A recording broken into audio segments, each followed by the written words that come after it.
Hello friends, welcome to કાર્બિશ। આગલા વિડીયોની અંદર જે આપણે 2 લાખની અંદર ક્રેટા મોડિફિકેશન માટે જે સામાન જોયો છે એ સામાન 2,51,000ની અંદર આવવાનો છે। એ સિવાય એડિશનલની અંદર શું આવવાનું છે આપને બતાવી દઈએ।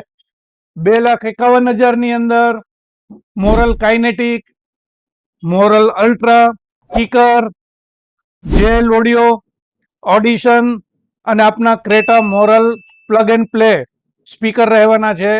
અને એ સિવાય આપના એલોઇલ માટે જે ટાયર ચેન્જ કરવાના થશે એ અમે એક્સચેન્જ કરી આપીશું। આ ક્રેટા માટે અમારી જબરજસ્ત ઓફર છે। 2,51,000ની અંદર પ્રીમિયમ મ્યુઝિક સિસ્ટમ આવવાની છે આપના ક્રેટા કાર માટે, તમે જોઈ શકો છો ડિસ્પ્લે પર। તો મિત્રો, 49,000 રૂપિયા, 1,00,000, 1,51,000, 2,00,000 અને 2,50,000ની અંદર જે વસ્તુ આવવાની છે એમની ડિટેલ માટે અમારો નેક્સ્ટ વિડીયો યુટ્યુબ પર આવશે, જેના માટે અમારી યુટ્યુબ ચેનલ કાર્બિશ રાજકોટને સબસ્ક્રાઇબ કરજો અને લાઇક પણ આપજો।